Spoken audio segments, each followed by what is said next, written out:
সবার সম্মিলিত প্রচেষ্টায় অর্জিত বাংলাদেশ কখনো ব্যর্থ হতে পারে না। সশস্ত্র বাহিনী দিবস উপলক্ষে পদক প্রদান অনুষ্ঠানে একথা বলেন প্রধানমন্ত্রী শেখ হাসিনা। উন্নয়নশীল দেশ হিসেবে বাংলাদেশ আন্তর্জাতিক ক্ষেত্রেও সমান তালে চলতে পারে বলে উল্লেখ করেন সরকার প্রধান। জাতির পিতার আদর্শে গড়ে তোলা এই অগ্রযাত্রা যেন কোনোভাবেই ব্যাহত না হয় সেদিকে দৃষ্টি রাখার আহ্বানও জানান। এদিকে দিবসটি উপলক্ষে স্বাধীনতা যুদ্ধে আত্মোৎসর্গকারী সশস্ত্র বাহিনীর সদস্যদের স্মৃতির প্রতি শ্রদ্ধা জানান রাষ্ট্রপতি ও প্রধানমন্ত্রী। 21শে নভেম্বর সশস্ত্র বাহিনী দিবস। 1971-এর মহান মুক্তিযুদ্ধ চলাকালে এই দিনে সেনা, নৌ ও বিমান বাহিনী সম্মিলিতভাবে পাকিস্তানি বাহিনীর বিরুদ্ধে আক্রমণের সূচনা করেন। এদিন মুক্তিযুদ্ধে সশস্ত্র বাহিনীর অবিস্মরণীয় অবদান ও বীরত্বগাথা জাতি গভীর শ্রদ্ধার সঙ্গে স্মরণ করে। দিবসটি উপলক্ষে মহান স্বাধীনতা যুদ্ধে আত্মোৎসর্গকারী সশস্ত্র বাহিনীর সদস্যদের স্মৃতির প্রতি শ্রদ্ধা জানিয়ে ঢাকা সেনানিবাসের শিখা নির্বাণে ফুল দেন রাষ্ট্রপতি ও প্রধানমন্ত্রী। এরপর সেনা, নৌ ও বিমান বাহিনী প্রধানগণ নিজ নিজ বাহিনীর পক্ষ থেকে শিখা নির্বাণে শ্রদ্ধা জানান। এরপর দিবসটি উপলক্ষে আয়োজন করা হয় স্বাধীনতা যুদ্ধে খেতাবপ্রাপ্ত মুক্তিযোদ্ধা ও তাদের উত্তরাধিকারীদের সম্বর্ধনা দেয়া এবং 2020-21 সালের জন্য সশস্ত্র বাহিনীর সর্বোচ্চ শান্তিকালীন পদকপ্রাপ্ত সদস্যদের পদক প্রদান অনুষ্ঠান। গণভবন থেকে ভার্চুয়ালি যুক্ত হন প্রধানমন্ত্রী শেখ হাসিনা। বলেন, যে দলেরই হোক মুক্তিযোদ্ধা এবং তাদের পরিবার প্রাপ্য সম্মান পাবেন। মুক্তিযোদ্ধারা তাদেরকে বিশেষ সম্মান দেওয়া এবং তাদের জন্য বিভিন্ন সুযোগ সুবিধা সৃষ্টি করা, তাদের চিকিৎসার ব্যবস্থা করা, ছেলে মেয়েদের শিক্ষার ব্যবস্থা করা, যে যেখানেই থাকুক, যে দলেই থাকুক না কেন মুক্তিযোদ্ধা হিসেবেই তারা সম্মান পাবে। যদিও 2001-এ যারা ক্ষমতায় এসেছিল তারা যেহেতু স্বাধীনতা বিরোধীদের নিয়েই ক্ষমতায় আসে, নাম কস্তে তাদেরকে হয়তো কিছু সম্মাননা যেগুলো আমরা দিয়েছিলাম সেগুলি পেত, কিন্তু প্রকৃতপক্ষে মুক্তিযুদ্ধে সেই চেতনাকে আবার ধ্বংস করার চেষ্টা করে। বীর মুক্তিযোদ্ধা ও সশস্ত্র বাহিনীর আত্মত্যাগ আর সবার সম্মিলিত প্রচেষ্টায় অর্জিত বাংলাদেশ কখনো ব্যর্থ হতে পারে না মন্তব্য করে সরকার প্রধান বলেন, জাতির পিতার আদর্শে চলমান অগ্রযাত্রা যেন কোনোভাবেই ব্যাহত না হয়। বাংলাদেশকে বিশ্ব মর্যাদায় আমরা আজকে নিয়ে এসেছি। এই মর্যাদা ধরে রেখে বাংলাদেশ এগিয়ে যাবে। সশস্ত্র বাহিনী দিবসে আমি এইটুকুই চাই যে আমাদের দেশের এই অগ্রযাত্রা যেন কোনো রকম ব্যাহত না হয়, বাংলাদেশ যেন সারা বিশ্বে মর্যাদা নিয়ে চলতে পারে। প্রধানমন্ত্রীর পক্ষ থেকে 5 জন সেনা, 2 জন নৌ এবং 1 জন বিমান বাহিনীর সদস্যকে শান্তিকালীন পদক পরিয়ে দেন মুক্তিযুদ্ধ বিষয়ক মন্ত্রী আকম মোজাম্মেল হক। প্রসূন আশিস, সময় সংবাদ, ঢাকা। স্বাধীনতা সার্বভৌমত্ব রক্ষার পাশাপাশি সশস্ত্র বাহিনীকে উন্নয়ন কর্মকাণ্ডে সম্পৃক্ততার মাধ্যমে দেশের গৌরব বাড়ানোর আহ্বান জানিয়েছেন প্রধানমন্ত্রী শেখ হাসিনা। তিনি বলেন, মুক্তিযুদ্ধের চেতনায় গঠিত সশস্ত্র বাহিনী দেশের অহংকার। বিকেলে সশস্ত্র বাহিনী দিবস উপলক্ষে সংবর্ধনা অনুষ্ঠানে গণভবন থেকে ভার্চুয়ালি যুক্ত হয়ে বক্তব্য রাখেন প্রধানমন্ত্রী। তিনি বলেন, অত্যাধুনিক যুদ্ধাস্ত্র সংযোজনের মাধ্যমে সক্ষমতা বেড়েছে 3 বাহিনীর। দীর্ঘমেয়াদী পরিকল্পনার মাধ্যমে সশস্ত্র বাহিনীর আধুনিকায়ন, সম্প্রসারণ ও উন্নয়নের কাজ করে যাচ্ছি। গত 13 বছরে আমরা আমাদের সশস্ত্র বাহিনীর আধুনিকায়নের ক্ষেত্রে যথেষ্ট অগ্রসর হয়েছি। আমরা সন্ত্রাসবাদ ও সহিংস উগ্রবাদের বিরুদ্ধে জিরো টলারেন্স নীতি গ্রহণ করেছি। বর্তমান বিশ্ব শান্তি প্রতিষ্ঠায় আমরা আবার সর্বোচ্চ শান্তিরক্ষী প্রদানকারী দেশ হিসেবে গৌরবের স্থানটি ধরে রাখতে সক্ষম হয়েছি। আমি বিশ্বাস করি, বঙ্গবন্ধু শেখ মুজিবুর রহমানের আদর্শে এবং মুক্তিযুদ্ধের চেতনা উজ্জীবিত সশস্ত্র বাহিনী আমাদের জাতির অহংকার।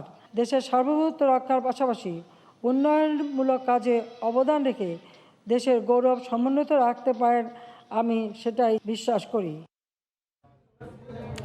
বিএনপি চেয়ারপারসন বেগম খালেদা জিয়ার বিদেশে চিকিৎসার অনুমতি না দিলে সংসদ থেকে পদত্যাগের হুমকি দিয়েছেন দলটির এমপিরা। সকালে সংসদ ভবনের সামনে মানববন্ধনে অংশ নিয়ে তারা একথা বলেন। আরও বলেন, প্রধানমন্ত্রী নির্বাহী আদেশের মাধ্যমে বেগম জিয়ার বিদেশে চিকিৎসা সম্ভব। এদিকে বিএনপি চেয়ারপারসনকে দেশের বাইরে নিয়ে চিকিৎসা করাতে স্বরাষ্ট্রমন্ত্রীর কাছে লিখিত আবেদন করেছেন 20 দলীয় জোট নেতারা। হাসপাতালে চিকিৎসাধীন বিএনপি চেয়ারপারসন বেগম খালেদা জিয়াকে বিদেশে পাঠিয়ে চিকিৎসার দাবিতে গত কয়েক সপ্তাহ ধরেই লাগাতার কর্মসূচি পালন করছে বিএনপি। এরই ধারাবাহিকতায় রোববার পূর্ব ঘোষণা অনুযায়ী জাতীয় সংসদ ভবনের সামনে মানববন্ধনে অংশ নেন বিএনপির সংসদ সদস্যরা। আমরা দাবি জানাচ্ছি, বিএনপি এমপিরা অভিযোগ করে বলেন 401 ধারা নয়, সরকারের রাজনৈতিক প্রতিহিংসা বেগম জিয়ার বিদেশে চিকিৎসা পাওয়ার ক্ষেত্রে প্রধান অন্তরায়। সেই সাথে এই বিষয়ে দ্রুত ইতিবাচক ব্যবস্থা নিতে প্রধানমন্ত্রী শেখ হাসিনার প্রতি আহ্বান জানান বিএনপির 6 সংসদ সদস্য। ওনার জীবন মৃত্যুর সন্ধিক্ষণে উনি, এবং ওনার যদি কিছু হয় তার পুরো দায়ভার কিন্তু এই সরকারকে নিতে হবে। আমরা সরকারের নির্বাহী আদেশের অপেক্ষায় আছি। সরকার ইচ্ছে করলে নির্বাহী আদেশের মাধ্যমে তাকে দেশের বাইরে অন্তপক্ষে সুচিকিৎসার জন্য পাঠাইতে পারে। এদিকে 20 দলীয় জোটভুক্ত 5টি দলের নেতারা সচিবালয়ে স্বরাষ্ট্রমন্ত্রীর সঙ্গে দেখা করে বেগম জিয়াকে চিকিৎসার জন্য বিদেশে যাওয়ার অনুমতি চেয়ে লিখিত আবেদন করেন। অত্যন্ত আন্তরিকতার সঙ্গে আলাপ করেছেন, গ্রহণ করেছেন, বলেছেন মাননীয় প্রধানমন্ত্রীর সঙ্গে তিনি নিশ্চয়ই এটা অবহিত করবেন। পরে বিষয়টি নিয়ে গণমাধ্যমে স্বরাষ্ট্রমন্ত্রী বলেন, বেগম খালেদা জিয়া ইস্যুতে রাজনৈতিক কর্মকাণ্ডের অনুমতি থাকলেও বিএনপি কোনো ধরনের নাশকতা করলে আইন শৃঙ্খলা বাহিনী কঠোর ব্যবস্থা নেবে। এছাড়া আবেদনটি আইন অনুযায়ী বিবেচনার আশ্বাস দেন তিনি। তারা আবেদন করেছেন যে আবেদনটি মাননীয় প্রধানমন্ত্রীর কাছে পাঠিয়ে দেওয়ার জন্য। আমরা সেটা আমাদের প্রসেস করে আমরা দেখব, কিন্তু আইনের ভাষায় বলা যায় এটার কোনো স্কোপ নেই। তারা যদি ওই জায়গাটাতে একটা বিশৃঙ্খল পরিস্থিতি সৃষ্টি করেন কিংবা জানমালের বিনষ্ট করার প্রচেষ্টা নেন, তাহলে কিন্তু আমাদের আইন শৃঙ্খলা বাহিনী যথাযথ ব্যবস্থা নেবে। বেগম খালেদা জিয়াকে মুক্তি দিয়ে বিদেশে চিকিৎসার ব্যবস্থা না করলে সরকার পতনের ডাক দেওয়ার হুঁশিয়ারি দিয়েছেন বিএনপির মহাসচিব মির্জা ফখরুল ইসলাম আলমগীর। বিকেলে রাজধানীর ঢাকা রিপোর্টার্স ইউনিটিতে সেমিনারে তিনি একথা বলেন। চিকিৎসকরা বিদেশে চিকিৎসার জন্য পরামর্শ দিলেও সরকার সেই সুযোগ দিচ্ছে না বলেও অভিযোগ করেন মির্জা ফখরুল।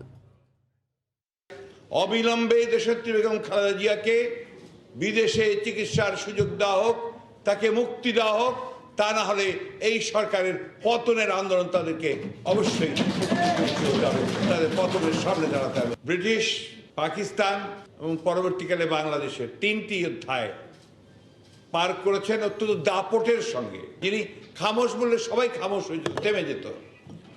সেই মৌলানা আব্দুল হামিদ খান ভাসানীর তার স্মৃতির এই করুণ দশা এই সরকারের আমলে। প্রথম বাংলাদেশি হিসেবে সৌদি আরবে নাগরিকত্ব পেলেন চট্টগ্রামের মুখতার আলম শিকদার। এ নিয়ে রিপোর্ট থাকছে সংবাদের শেষাংশে। বাস ভাড়া অর্ধেক চাওয়ায় বদরুন্নেসা কলেজের ছাত্রীকে ধর্ষণের হুমকির প্রতিবাদে বিক্ষোভ করেছে তার সহপাঠীরা। সকালে রাজধানীর বকশীবাজারে সড়ক অবরোধ করে বিক্ষোভ করে তারা। এ সময় বিভিন্ন কলেজের শিক্ষার্থীরাও তাদের সঙ্গে যোগ দেন। এ সময় 3 দফা দাবি তুলে ধরেন তারা। পরে পুলিশের আশ্বাসে 24 ঘন্টার আলটিমেটাম দিয়ে সড়ক অবরোধ তুলে নেয় শিক্ষার্থীরা। সহপাঠীকে যৌন হয়রানির অভিযোগে বিক্ষোভ, বিচারের দাবিতে রাজধানীর বকশীবাজার মোড়ে অবস্থান নেয় বেগম বদরুন্নেসা সরকারি মহিলা কলেজের শিক্ষার্থীরা। পরে সেখানে তাদের সঙ্গে সংহতি জানায় আশপাশের বিভিন্ন শিক্ষা প্রতিষ্ঠানের শিক্ষার্থীরা। অবরোধের কারণে চানখারপুল থেকে বকশীবাজার এবং ঢাকা শিক্ষা বোর্ড ও বুয়েট অভিমুখী সড়কে যান চলাচল কয়েক ঘন্টা বন্ধ থাকে। তাদের অভিযোগ, শনিবার রাজধানীর শনির আকরা ঠিকানা পরিবহনের একটি বাসে বদরুন্নেসা কলেজের উচ্চ মাধ্যমিকের 2য় বর্ষের এক ছাত্রীর অর্ধেক ভাড়া দিতে চাইলে তাকে ধর্ষণের হুমকি দেয় বাস চালকের সহকারী। মানুষের সামনে কেন আমাদের অপমান করা হবে? কেন ধর্ষণের জন্য হুমকি দেওয়া হবে? মেয়েদের কি নিরাপত্তা নেই? আমাদের নিরাপত্তা চাই। কেন আমাদের নিরাপত্তা থাকবে না? আমাদের দাবি মানতেই হবে। আজ যদি আমি ওর পাশে না দাঁড়াই, কাল হয়তো কেউ আমার পাশে দাঁড়াবে না। গণপরিবহনে শিক্ষার্থীদের পাস সহ 3 দফা দাবি জানায় তারা। পরে আইন শৃঙ্খলা রক্ষা বাহিনীর আশ্বাসে 24 ঘন্টার আলটিমেটাম দিয়ে অবরোধ তুলে নেয় শিক্ষার্থীরা।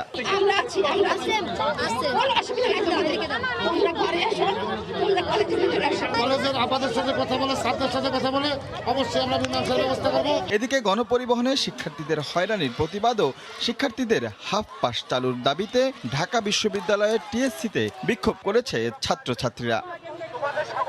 রাশেদ লিমন, সময় সংবাদ, ঢাকা। আপাতত নিষ্পত্তি হলো আলোচিত জাপানি 2 শিশুর মামলা। এক শিশু থাকবে জাপানি মায়ের কাছে আর 2 শিশু থাকবে বাংলাদেশে বাবার কাছে। তবে মা তার 2 সন্তানের সঙ্গে জাপান থেকে এসে বছরে 3 বার 10 দিন করে থাকতে পারবেন। আইনজীবী বলছেন 2 শিশু বাবার কাছে থাকার ইচ্ছা জানানোয় আদালত এ রায় দেন। জাপানি 2 শিশু কার কাছে থাকবে এ নিয়ে গত 3 মাস ধরে চলছিল আইনি লড়াই। জাপানি মা, বাংলাদেশি বাবা কেউ কাউকে ছাড় দিতে নারাজ। এ নিয়ে কয়েক দফা সমঝোতা বৈঠক হলেও তাও ভেস্তে গেছে। সপ্তাহে 3 দিন বাবা, 4 দিন মা, এভাবে করেও সুরাহা হয়নি। এই 2 শিশু বাবার কাছেই থাকবেন বলে রোববার রায় দিলেন দেশের উচ্চ আদালত। আদালত বলেছেন 3 বার শিশুদের ডেকে জিজ্ঞাসা করা হয়েছে তারা কার কাছে থাকতে চান। 3 বারই বাবার কথা বলেছেন। তবে জাপানি মা বছরে 1 মাস 2 শিশুর সঙ্গে সময় কাটাতে পারবেন। এজন্য মাকে আসতে হবে বাংলাদেশে, আর এই খরচ ব্যয় করবেন শিশুদের বাবা। 10 দিন করে মা বাংলাদেশে আসতে পারবে, এসে বাচ্চাদের সঙ্গে থাকতে পারবে। বছরে 3 বার এই সমস্ত খরচ বহন করবে বাবা। বিগত এই কয়েক মাস বাংলাদেশে থেকে তিনি যে আইনি লড়াই করেছেন, এই সময় তার যে খরচ হয়েছে, এই বাবদ আগামী 7 দিনের মধ্যে বাবা মাকে 10 লক্ষ নগদ টাকা পরিশোধ করবেন। আইনজীবীরা বলছেন এ রায়ে বাবা মা নয়, জিতেছে 2 শিশু। এখানে বাবা মার জিত বা হার এটা কিছুই না, এটা হলো বাচ্চাদের জিত। বাচ্চারা কোথায় থাকতে চান, কোথায় বাচ্চারা ভালো থাকতে চান, সুস্থ থাকতে চান, স্বাভাবিক থাকতে চান, এটা বাচ্চারা বেছে নিয়েছে। বাবা হলো পক্ষ, বাচ্চারা হলো এখানকার আলোচনার বিষয়। এখানে একজন হ্যাপি, আরেকজন অখুশি, একজন খুশি, এই বিবেচনার চাইতেও বেশি ইম্পর্টেন্ট হলো এই বাবা মার দ্বন্দ্ব কমে যাক, এটাই আমরা সবাই চেয়েছিলাম। 2008 সালে জাপানি নাগরিক নাকানো এরিকোকে বিয়ে করেন শরীফ ইমরান। 12 বছরের সংসারে তাদের 3টি কন্যা সন্তান হয়। এরপর পারিবারিক টানাপোড়েনে বিচ্ছেদ হয় তাদের। 2 শিশুকে নিয়ে ঢাকায় চলে আসেন বাবা। জাপানি মা বাংলাদেশে এসে সন্তানদের ফিরে পেতে মামলা করেন উচ্চ আদালতে। এভাবেই বন্ধুপ্রতিম 2 দেশের 2 নাগরিকের পারিবারিক দ্বন্দ্ব গড়ায় আদালতে। আফজাল হোসেন, সময় সংবাদ, ঢাকা। বেগম খালেদা জিয়ার চিকিৎসা নিয়ে বিএনপি রাজনীতি করছে মন্তব্য করে তথ্য ও সম্প্রচার মন্ত্রী ডক্টর হাসান মাহমুদ বলেছেন, দেশের বাইরে পালিয়ে যাওয়ার অজুহাত না খুঁজে দেশেই উন্নত মানের চিকিৎসা নিতে আহ্বান জানান তিনি। বেগম জিয়াকে তার হাঁটুর ব্যথার জন্য কিংবা পেটের অসুবিধার জন্য কেন বিদেশ পাঠাতে হবে, এবং কথায় কথায় বিদেশ পাঠানো, আসলে কি তারা বেগম জিয়াকে বিদেশে পাঠিয়ে দিতে চাচ্ছেন, সেটি হচ্ছে প্রশ্ন, নাকি বেগম জিয়া পালাতে চাচ্ছেন, কোনটা? অবশ্যই বেগম জিয়া সুস্থ থাকুক, সেটি আমি কামনা করি, এবং তিনি সুস্থ হয়ে, দ্রুত সুস্থ হয়ে ঘরে ফেরত যান, সেটিও আমি কামনা করি। মোবাইল কোম্পানির বিনোদনমূলক কোনো কন্টেন্ট ইউটিউবে চালানোর লাইসেন্স দেয়া হয়নি বলে জানিয়েছেন তথ্য ও সম্প্রচার মন্ত্রী ডক্টর হাসান মাহমুদ। দুপুরে রাজধানীর বনানীতে বিশ্ব টেলিভিশন দিবস উপলক্ষে টেলিভিশন মালিকদের সংগঠন অ্যাটকো আয়োজিত আলোচনা সভায় বক্তব্য রাখেন তিনি। মন্ত্রী বলেন, মোবাইল কোম্পানিগুলো বেআইনিভাবে এ কাজ করছে। বেসরকারি টেলিভিশন কর্তৃপক্ষ লিখিতভাবে অভিযোগ জানালে ব্যবস্থা নেওয়ার কথা জানান তিনি। নতুন প্রজন্মকে দেশপ্রেমে উদ্বুদ্ধ করতে দেশের টেলিভিশন চ্যানেলগুলো ভূমিকা রাখবে বলেও আশা প্রকাশ করেন হাসান মাহমুদ।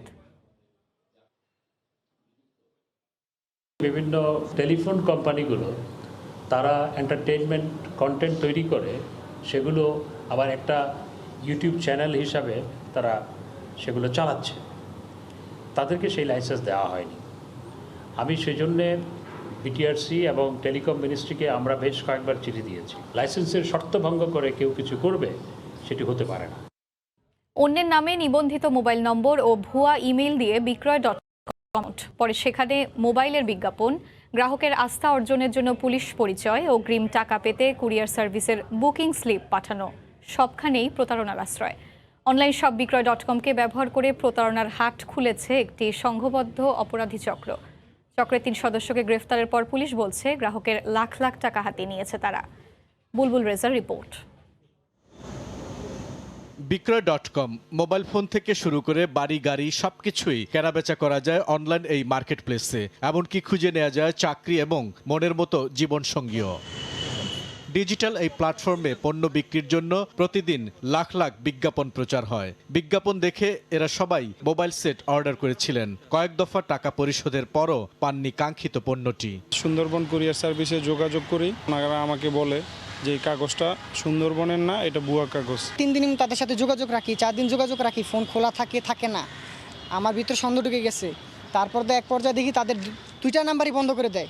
বিক্রয়.কমে পণ্যের বিজ্ঞাপন দিয়ে প্রতারণার অভিযোগে 3 জনকে গ্রেফতার করেছে ডিবির সাইবার অ্যান্ড স্পেশাল ক্রাইম বিভাগ। পুলিশ বলছে চক্রটি প্রথমেই অন্যের নামে নিবন্ধিত সিম সংগ্রহ করে। সেই সিম দিয়ে তারা একটি ইমেইল অ্যাকাউন্ট খোলে। পরে ভুয়া সিম আর ইমেইল দিয়ে বিক্রয়.কমে খোলা হয় অ্যাকাউন্ট, দেওয়া হয় মোবাইলের বিজ্ঞাপন। বিজ্ঞাপন অধিক প্রচারের জন্য তারা টপ অ্যাড বাবদ পোস্ট প্রতি 209 টাকা দিত বিক্রয়.কমকে। আস্থা অর্জনের জন্য নিজেদেরকে পুলিশ দাবি করে গ্রাহকদের তারা ভুয়া আইডি কার্ডও পাঠাতো। ফলে গ্রাহকরা অগ্রিম বাবদ 50 ভাগ টাকা পাঠিয়ে দিতেন। কুরিয়ার সার্ভিসের সিলমোহরযুক্ত বুকিং স্লিপ পাঠানোর পর বাকি টাকা পাঠিয়ে দিতেন গ্রাহকরা।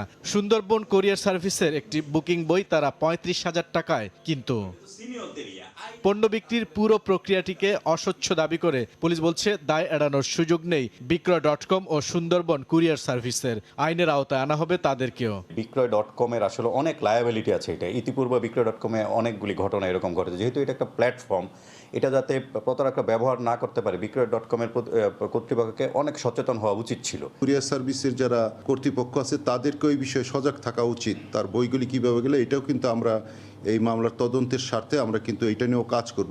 অনলাইনে পণ্য কেনার ক্ষেত্রে আগাম টাকা না দেওয়ার পরামর্শ পুলিশের। বিক্রয় করে জিনিসপত্র। বুলবুল রেজা, সময় সংবাদ, ঢাকা। ঢাকার পর চট্টগ্রামেও বস্তিবাসীদের দেয়া হচ্ছে করোনা টিকা। 4 দিনে 2000 বস্তিবাসী আসবেন টিকার আওতায়। এদিকে সাভারের ডিইপিজেডে কোভিড টিকা পেলেন পোশাক শ্রমিকরা। উৎসাহ উদ্দীপনা নিয়ে সুশৃঙ্খলভাবে লাইনে দাঁড়িয়ে কোভিড টিকা নিচ্ছেন ছিন্নমূল মানুষ। রোববার দুপুর 2টা থেকে চট্টগ্রাম নগরীর ঝাউতলা বস্তিতে শুরু হয় বস্তিবাসীদের করোনা টিকা কার্যক্রম। জাতীয় পরিচয়পত্র না থাকা কিংবা অনলাইন নিবন্ধন ঝামেলায় যারা টিকা বঞ্চিত ছিলেন, দেরিতে হলেও তারা ভ্যাকসিন পেয়ে কৃতজ্ঞতা প্রকাশ করেন সরকারের প্রতি। আমার থেকে তেমন সুন্দর হয়েছে, আমাদের এখানে অনেকজনের টিকা দেয়। আজকে এই জিনিসটা খুব সুন্দর লাগছে। এখন যেহেতু আমাদের এলাকায় আসছে, সুবিধা পাইছি, ওই বিধে আমরা সুযোগ হাতছাড়া করতে চাই না। টিকা দিতে এলাম, প্রথম টিকা দিলাম, আমার কাছে খুব ভালো লাগছে আছে। আমরা তো বাসায় কাজ করি, অন টাইম মতো যাইতেও পারি নাই, দিতেও পারি নাই। ছিন্নমূল সমিতির আওতায় তালিকা করে বস্তিবাসীদের এই টিকা দেওয়া হচ্ছে বলে জানায় স্বাস্থ্য বিভাগ। চট্টগ্রাম সিটি কর্পোরেশনের আওতাধীন বিভিন্ন বস্তি এলাকায় আমাদের একই রকম কার্যক্রম পরিচালনার পরিকল্পনা রয়েছে। বিশেষ করে তৃতীয় লিঙ্গের ব্যক্তিদের জন্য আমরা একটি বিশেষ আয়োজন করছি। সাভারের ইপিজেড এলাকায় করোনা টিকার আওতায় এলেন শ্রমিকরা। কর্মসূচির প্রথম দিনে ইপিজেড হাসপাতালের 750 জনকে দেওয়া হয় টিকা। আমি ভ্যাকসিন দেওয়াতে আমি নিরাপদ, এবং আমি নিরাপদ এজন্য আমার পরিবারও নিরাপদ। সবাই ইপিজেড শ্রমিকদের জন্য টিকার ব্যবস্থা করে দিয়েছে, এর জন্য সরকারকে ধন্যবাদ জানাই। এই বুথ থেকে প্রথমে আমরা আমাদের ইপিজেডের শতভাগ শ্রমিক, কর্মকর্তা, কর্মচারী যারা এখানে আসেন তাদেরকে আমরা আগে ভ্যাকসিনেটেড করব। ইপিজেডের 2টি জোনের 85,000 শ্রমিকের মধ্যে 75,000 জনকে টিকার আওতায় আনা হবে বলে জানায় স্বাস্থ্য বিভাগ। আমরা প্রত্যেকদিন 2000 লোককে আমরা ভ্যাকসিন দেবো, যাতে আমাদের ফ্যাক্টরি ওয়ার্কারদের ওয়ার্কিং আওয়ার নষ্ট না হয়, বাইরে যেতে না হয়, এখান থেকে ভ্যাকসিন নিতে পারে। এদিকে মৌলভীবাজারে চলছে এইচএসসি পরীক্ষার্থীদের করোনা টিকা প্রদান কার্যক্রম। টিকার আওতায় আনা হচ্ছে জেলার 13,700 শিক্ষার্থীকে। আহসানুল করিম, সময় সংবাদ। শিমুলিয়া বাংলাবাজার নৌপথে গত 8 নভেম্বর সীমিত ফেরি চালু হলেও দুর্ভোগ কমেনি। তাই বিকল্প হিসেবে পদ্মা সেতু এড়িয়ে শিমুলিয়া থেকে মাঝিরকান্দি রুটে ফেরি চালুর উদ্যোগ নেওয়া হয়েছে। সেই লক্ষ্যে লৌহজং টার্নিংয়ে শুরু হয়েছে ড্রেজিং। বিস্তারিত নাসিরুদ্দিন উজ্জ্বলের রিপোর্টে ছবি তুলেছেন আবু সাইদ। শিমুলিয়া বাংলাবাজার নৌপথে গত 2 সপ্তাহ ধরে সীমিত ফেরি চালু হলেও স্বাভাবিক হয়নি। 4টি ফেরিতে যানবাহন পারাপার করা হচ্ছে শুধু দিনের বেলায়। তাই বিকল্প হিসাবে পদ্মা সেতু এড়িয়ে শিমুলিয়া থেকে মাঝিরকান্দি রুটে ফেরি চালুর আবার উদ্যোগ নেওয়া হয়েছে। সেই লক্ষ্যে লৌহজং টার্নিংয়ে রোববার ড্রেজিং প্রক্রিয়া শুরু হয়েছে। ফেরি চলাচল দীর্ঘদিনেও পুরোদমে চালু না হয় জনদুর্ভোগের পাশাপাশি এখানকার অর্থনীতির উপর প্রভাব পড়েছে। ফেরি আরো বাড়ানো উচিত বা টাইমটা আরো বাড়ানো উচিত। বিপদের তো কোনো শেষ নেই, ফেরি আটকা পড়ে গেলে অথবা অনেক রাত্রে সিরিয়াল ধরা লাগে, সারা রাত অপেক্ষা করা লাগে ফেরির জন্য। সকালে উঠে তারপর আবার ফেরি, এর আগে তো আর ফেরি নেই। মাঝিকান্দি যদি চালু হয় তাহলে আমাদের জন্য অনেক সুবিধা হয়। দুটি পয়েন্টে ড্রেজিং সম্পন্ন করে আগামী এক সপ্তাহের মধ্যে মাঝিরকান্দি রুটে ফেরি চলাচল উপযোগী হবে বলে জানিয়েছেন সংশ্লিষ্টরা। মাঝিকান্দি আর লোহজন টার্নিং এ দুটি মিলে লাখখানেক মাটি কাটলে ফেরি সার্ভিস চালু হয়ে যায়। আমরা এখন 5টা ড্রেজার লাগাইছি, তো এই সপ্তাহখানেকের ভিতরে হয়ে যাবে। শিমুলিয়া থেকে মাঝিরকান্দির দূরত্ব 8 কিলোমিটার আর শিমুলিয়া থেকে বাংলাবাজারের দূরত্ব 11 কিলোমিটার। লৌহজং টার্নিংয়ে পদ্মার নাব্য ফেরাতে 50,000 ঘনমিটার বালু অপসারণে এই ড্রেজার বসানো হয়েছে। শরীয়তপুরের জাজিরা থেকে নাসির উদ্দিন উজ্জ্বল, সময় সংবাদ। ধরে নিয়ে যাওয়ার 13 ঘন্টা পর বাংলাদেশি 22 জেলেকে ছেড়ে দিয়েছে মিয়ানমার নৌবাহিনী। বঙ্গোপসাগরে সেন্ট মার্টিনে শনিবার মাছ শিকারের সময় তাদের ধরে নিয়ে যায়। গতরাতে ছেড়ে দেওয়ার পর জেলেরা ফিরেছেন স্বজনদের কাছে। উপজেলা প্রশাসন ও স্থানীয় জনপ্রতিনিধি জানান, 4টি ট্রলারের 22 জন মাঝি মাল্লাকে সাগরে মাছ শিকারের সময় শনিবার সকালে ধরে নিয়ে যায় মিয়ানমার নৌবাহিনীর সদস্যরা। সমুদ্র সীমা লঙ্ঘনের অভিযোগ আনা হয় তাদের বিরুদ্ধে, তবে কাউকেই মারধর করা হয়নি বলে দাবি মিয়ানমার নৌবাহিনীর। পরে স্থানীয় প্রশাসনের সহায়তায় জেলেদের ফিরিয়ে আনা হয়। চাঁদপুরে সরকারি হাসপাতালে চালু হলো ক্যাঙ্গারু মাদার কেয়ার ইউনিট ও নিউন্যাটাল জোন। গ্রামীণ জনপদে অপুষ্টি, অপরিণত বয়সে বা কম ওজনে জন্ম নেওয়া নবজাতকদের জন্য সরকারি স্বাস্থ্যসেবা চালু হওয়ার দারুণ খুশি সেবা প্রত্যাশীরা। ফারুক আহমেদের তথ্য ও নাইমুল ইসলাম নীরবের ছবিতে রিপোর্ট। জেলার দুর্গম চর রাজরাজেশ্বরীর শিউলি বেগম কয়েকদিন আগে ফুটফুটে শিশু সন্তানের মা হন তিনি, কিন্তু অপরিণত বয়সে জন্ম নেওয়ায় জীবন মৃত্যুর সন্ধিক্ষণে সদ্য ভূমিষ্ঠ হওয়া নবজাতকটি। মা ও শিশু সন্তান দুজনেই এখন চিকিৎসাধীন চাঁদপুর 250 শয্যা বিশিষ্ট জেনারেল হাসপাতালে চালু হওয়া ক্যাঙ্গারু মাদার কেয়ার ইউনিটে, যেখানে রয়েছে উন্নত প্রযুক্তির সেবা। মায়ের বুকের সঙ্গে বুক মিলিয়ে নবজাতকদের শরীরে উত্তাপ সৃষ্টি করা হয় এখানে। এতে অসুস্থ নবজাতক দ্রুত স্বাভাবিক হতে শুরু করে। আমরা এই প্রথম বাচ্চারা হয়েছে, ওজন কম, এই কারণে শুধু শিউলি বেগমই নন, এমন সেবা নিতে ছুটে আসছেন আরো কয়েকজন প্রসূতি মা। এই হাসপাতালে ক্যাঙ্গারু মাদার কেয়ার ইউনিটের পাশাপাশি চালু হয়েছে নিউন্যাটাল জোনও, যেখানে অপরিণত বয়সে জন্ম হওয়া নবজাতকের জীবন রক্ষায় সর্বোচ্চ চিকিৎসা সেবা নিশ্চিত করা হয়। 4 দিন আছি, আমার বাচ্চাটা অনেক অপুষ্ট ছিল, এখন অনেক সুস্থ হয়েছে। আগের তো অনেক ভালো আছে, অনেক উন্নত হয়েছে, অনেক সেবা করে, যত্ন করে। প্রিমেচুর বার্থ যেগুলো হয় ওগুলো অনেক উপকৃত হবে এবং আমাদের এই ইউনিট আমাদের নিউনেটাল মৃত্যুর হার কমাতে সাহায্য করবে। সাধারণত এই ধরনের নবজাতককে আর কি যে ঢাকায় মানে যে নিউনেটাল আইসিইউ সেখানে রেখে চিকিৎসা দেওয়া অত্যন্ত ব্যয়বহুল। এই স্ক্যানটা চালু হওয়ার পরে আমাদেরকে নবজাতকদেরকে আর কি যে চাঁদপুরে ঢাকায় রেফার করতে হবে না। নবজাতকদের জন্য বিশেষায়িত এমন কার্যক্রম আনুষ্ঠানিকভাবে উদ্বোধন করেন শিক্ষামন্ত্রী ডাক্তার দীপু মনি। আস্তে আস্তে আমাদের সব সেবার মান বাড়ছে। মাননীয় প্রধানমন্ত্রী বঙ্গবন্ধু কন্যা আমাদের যে স্বাস্থ্য সেবা সহ সকল ক্ষেত্রে দেশকে যেভাবে এগিয়ে নিয়ে যাচ্ছেন, এটি সেই প্রচেষ্টারই একটা অংশ। চাঁদপুরের সরকারি হাসপাতালে প্রসূতি মায়েদের সঙ্গে আসা বাড়ন্ত শিশুদের জন্য রাখা হয়েছে প্লে জোন, যেখানে নানা ধরনের খেলাধুলায় মেতে উঠতে পারবে ছোট্ট সোনামণিরা। সময় সংবাদ, চাঁদপুর। বছরের পর বছর শিল্প কারখানার রাসায়নিক বর্জ্যে দূষিত হচ্ছে ময়মনসিংহের ভালুকা ও ত্রিশাল উপজেলার বিভিন্ন নদী খালের পানি। এতে নষ্ট হচ্ছে ক্ষেতের ফসল, মারা যাচ্ছে নদীর মাছ। পরিবেশ অধিদপ্তর কার্যকর পদক্ষেপ না নেয়ায় কলকারখানাগুলো লাগামহীনভাবে দূষণ করছে বলে অভিযোগ পরিবেশবাদী সংগঠন ও জনপ্রতিনিধির। হোসেন আলীর তোলা ছবিতে সাদিকুর রহমানের রিপোর্ট। ময়মনসিংহ গাজীপুরের উপর দিয়ে বয়ে চলা এক সময়ের স্বচ্ছ টলমলে ক্ষীর নদী কালের বিবর্তনে অপরিকল্পিত শিল্পায়নের ফলে এক সময়ের ভালুকার আশীর্বাদ এই নদী পরিণত হয়েছে বিষাদের রূপে। কয়েকশো কারখানার অপরিশোধিত তরল বর্জ্য নদীর পানিকে করেছে বিষাক্ত। এই এলাকায় যখন এই ইন্ডাস্ট্রিজগুলি শুরু হইলো তখন এই পানি নোংরা হইতে শুরু করলো, আর মাছ তো দূরে কথা একটা পোকাও থাকতে পারে না। একদিন যদি হাত দিয়ে পানিতে 2-3 দিন গন্ধ করে পানি, মনে করেন আমাদের ফসল আদির মধ্যে দিলে নষ্ট হয়ে যায়। আগে তো গোসল মোসল করুন গেছে, এরন গেছে, মানে দুর্গন্ধ লাগে, পানি লাগে, এরন তিগুন জানা। প্রতিটি কারখানায় বর্জ্য পরিশোধনে ইটিপি স্থাপন বাধ্যতামূলক থাকলেও অনেক কারখানাই খরচ বাঁচাতে অপরিশোধিত বর্জ্য ফেলছে খাল নদীতে। এতে নষ্ট হচ্ছে ফসলি জমি, মাছ ও নদীর বৈচিত্র্য। দীর্ঘদিন ধরে বিভিন্ন কলকারখানার রাসায়নিক বর্জ্যে এভাবে নষ্ট হচ্ছে নদী ও খালের পানি। আর এতে কার্যকর কোনো ভূমিকা না থাকায় জনমনে প্রশ্ন দেখা দিয়েছে পরিবেশ অধিদপ্তরের ভূমিকা নিয়ে। যতক্ষণ পর্যন্ত দূষণকারী শিল্প প্রতিষ্ঠানগুলোর বিরুদ্ধে পরিবেশ অধিদপ্তর এবং পরিবেশ ও বন মন্ত্রণালয় তার ক্ষমতা প্রয়োগ না করবে, তার আইনি ক্ষমতা প্রয়োগ না করবে, ততক্ষণ পর্যন্ত জনস্বার্থটা রক্ষিত হবে না। টাকা দিয়ে তাকে কিনতে পারবে না, এমন একজন অফিসার দরকার। তাহলে বালুকা যে পরিবেশের বিপর্যয় ঘটছে সেটাও উত্তরণ করা সম্ভব বলে আমি মনে করি আর কি। জনবলের ঘাটতি ও আইন সংস্কারের প্রয়োজনীয়তার দোহাই দিয়ে পরিবেশ দূষণ প্রতিরোধে অপারগতার কথা স্বীকার করলেন কর্মকর্তা।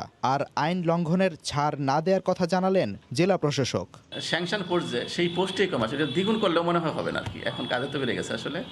আর ভেহিক্যাল সমস্যাটা আমাদের আছে, যে প্রতিষ্ঠান যারা এই কাজগুলো করছে তাদের বিরুদ্ধে আমাদের যে আইন আছে সে আইনের মাধ্যমে ব্যবস্থা গ্রহণ করার জন্য উদ্যোগ গ্রহণ করব।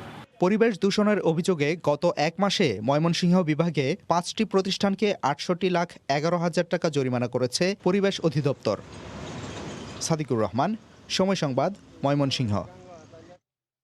ছাদের পলেস্তারা খুলে পড়ছে, সেই সঙ্গে দেখা দিয়েছে ভবনে বড় বড় ফাটল।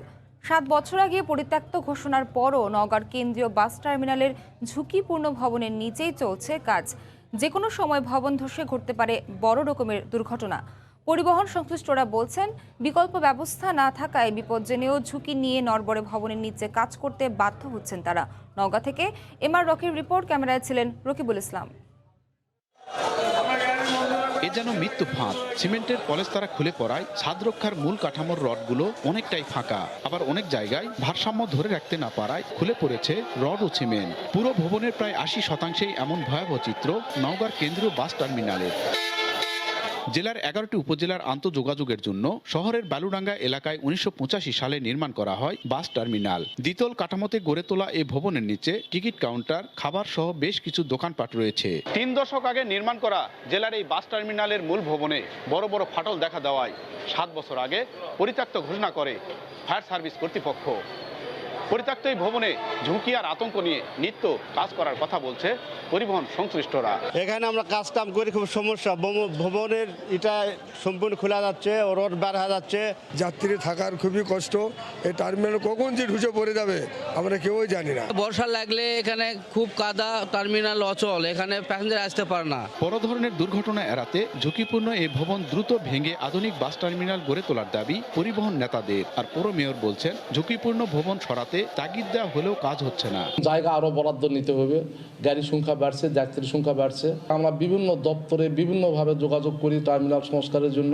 আমি আশাবাদী ইনশাল্লাহ আগামী 6 মাসের মধ্যেই আমি এটার একটা ব্যবস্থা আমি করতে পারবো। জেলা মোটর মালিক সমিতি জানায়, এই টার্মিনাল থেকে প্রতিদিন আন্তঃজেলা সহ দূরপাল্লা 400-র বেশি বাস চলাচল করে থাকে। এমআর রকি, সময় সংবাদ, নওগাঁ। গেল মৌসুমে সারা দেশের মোট উৎপাদনের 27% রসুন উৎপাদন হলেও ন্যায্য মূল্য না পাওয়ায় নাটোরের কৃষকরা রসুন চাষে আগ্রহ হারাচ্ছেন। ব্যবসায়ীদের দাবি, বিদেশ থেকে অতিরিক্ত রসুন আমদানির কারণে কৃষক ন্যায্য মূল্য থেকে বঞ্চিত হচ্ছেন। নাটোর থেকে আল মামুনের তথ্য ও জাহিদুল ইসলাম সুমনের ছবিতে বিস্তারিত। ভোর থেকেই নাটোর সদর উপজেলার তেবাড়িয়া হাটে পর্যাপ্ত পরিমাণ বীজ রসুন ওঠে, কিন্তু ক্রেতা কম।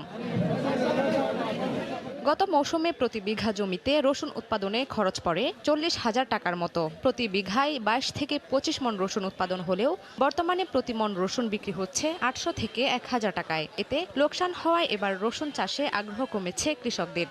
রসুনের খুব দাম কম, গৃহস্থ সবার লস। ওরা দাম না পেলে এখানে কম বেশি দিয়ে কি করে কিনবো? ওটার কাছে ভালো রসুন পাচ্ছি 1800 টাকা 2000 টাকা। এখন বর্তমান সেই রসুন 700-800 1000 টাকা বিক্রি করা হচ্ছে। এদিকে বিদেশ থেকে রসুন আমদানি করায় বিভিন্ন জেলায় দেশীয় রসুনের চাহিদা কমেছে বলে জানান ব্যবসায়ীরা। গত মৌসুমে সারা দেশে 95,790 হেক্টর জমিতে 8,18,380 মেট্রিক টন রসুন উৎপাদন হয়। এর মধ্যে নাটোরে উৎপাদন হয় 25,130 হেক্টর জমিতে 2,18,380 মেট্রিক টন, যা কিনা দেশের মোট উৎপাদনের 27%। অথচ এবার এই জেলায় মাত্র 600 হেক্টর জমিতে রসুন আবাদ হয়েছে বলে জানান স্থানীয় কৃষি বিভাগ। সময় সংবাদ, নাটোর। যথাযোগ্য মর্যাদা আর নানা কর্মসূচি ও আয়োজনের মধ্য দিয়ে দেশে সশস্ত্র বাহিনী দিবস উদযাপন। রোববার বরিশাল, মোংলা ও চাঁদপুরের নৌ অঞ্চলে সশস্ত্র বাহিনী দিবস পালন হয়। দিবস উপলক্ষে নৌঘাটিতে যুদ্ধজাহাজ জনসাধারণের জন্য উন্মুক্ত রাখা হয়। জেলা রিপোর্টার ও প্রতিনিধিদের পাঠানো তথ্য, ছবিতে রিপোর্ট। সশস্ত্র বাহিনী দিবস উপলক্ষে বিশেষ সাজে সাজানো নৌঘাটি। ৭১-এর মুক্তিযুদ্ধে দখলদার পাকিস্তানি বাহিনীর বিরুদ্ধে সমন্বিত আক্রমণ শুরুর দিনটি স্মরণ করে যথাযোগ্য মর্যাদায় পালন করা হয় দিবসটি। এদিন বরিশালের কীর্তনখোলা নদীতে ভাসল নৌবাহিনীর যুদ্ধজাহাজ। ১৯৯৬ সালে কমিশন লাভ করা বাংলাদেশ নৌবাহিনীর জাহাজ বরকতে ৩৭ মিলিমিটার রেঞ্জের দুটি ও ২৫ মিলিমিটার রেঞ্জের দুটি অটোমেটেড শার্প গান রয়েছে। নৌবাহিনীর মাইন সুইপিং, এন্টি এয়ার ও এন্টি সার্ফেস অপারেশনে জাহাজটি রয়েছে দীর্ঘ অভিজ্ঞতা। এ সময় নৌবাহিনীর যুদ্ধজাহাজ পরিদর্শন করেন দর্শনার্থীরা। স্ট্রাগলিং একটা বিষয় এবং অনেক কিছু জানতে পারলাম আইসা, যে এখানে যে এই যুদ্ধজাহাজে কী করতে হয়, ইভেন এইটা কখন ইউজ করতে হয়, যে অনেক কিছু, ইভেন তারা লাইফ কতটা মানে রিস্ক নিয়ে সব কিছু করে, সেফটির জন্য কাজ করছে। এটা দেখে খুব আমার গর্বিত ফিল হচ্ছে।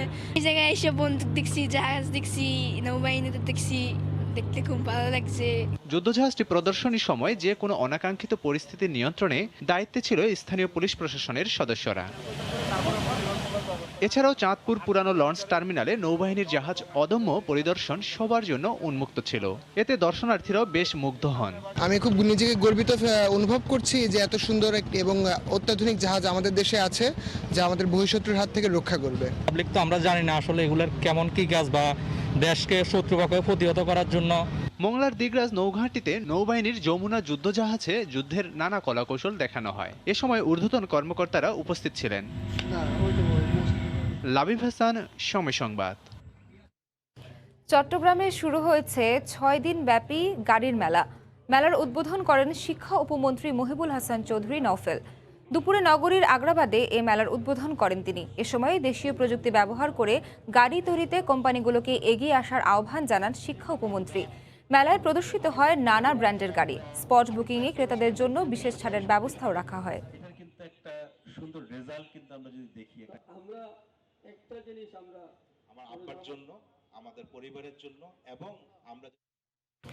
প্রতিভা আর দক্ষতার জন্য প্রথম বাংলাদেশি হিসেবে সৌদি আরবে নাগরিকত্ব পেলেন চট্টগ্রামের মুক্তার আলম শিকদার। ২০ বছর ধরে কাবা ঘরের প্রধান ক্যালিগ্রাফার তিনি। অনেক বিশ্বাসের ক্যামেরায় শফিকুল আলমের রিপোর্ট। পবিত্র কাবাঘরের গিলাফ তৈরির কারখানার প্রধান ক্যালিগ্রাফার চট্টগ্রামের মুক্তার আলম শিকদার। সৌদি আরব ছাড়িয়ে আন্তর্জাতিক ফোরামে প্রদর্শিত হয়েছে তার ক্যালিগ্রাফি। পেয়েছেন আন্তর্জাতিক অসংখ্য পুরস্কার। সম্প্রতি সৌদি যুবরাজ মোহাম্মদ বিন সালমান ঘোষিত ভিশন ২০৩০-এর অংশ হিসাবে মেধাবী ও উদ্ভাবনী ক্ষমতাসম্পন্ন বিদেশিদের নাগরিকত্বের ঘোষণা দেন সৌদি সরকার। আমাকে সৌদি সিটিজেনশিপ দেওয়া গেছে, সো সেটার জন্য আল্লাহর কাছে হাজার হাজার শুকরিয়া। এবং এই সৌদি আরবের বাদশাহ এবং ওর ছেলে প্রিন্স মোহাম্মদ বিন সালমান, ওদেরকে আমি শুকরিয়া জানাচ্ছি। সৌদি আরব থেকে মুক্তারের সাথে ভার্চুয়ালি কথা হয় নাগরিকত্বের নানা বিষয় নিয়ে। আমি ক্যালিগ্রাফি লাইনেতে অনেক কোর্স করছি। ১৯৬৭ সালে বাবার চাকরির সূত্রে সৌদি আরবে পাড়ি জামান মুক্তার। পরে ৪০ বছর ধরে কাজ করছেন ক্যালিগ্রাফি নিয়ে। আমাদের গর্বে আমাদের সম্মানটা অনেক বাড়িয়ে দিয়েছেন উনি। মসজিদুল হারাম পরিচালিত প্রতিষ্ঠানেও শেখানো হয় মুক্তারের ক্যালিগ্রাফি। শফিকুল আলম, সময় সংবাদ, চট্টগ্রাম।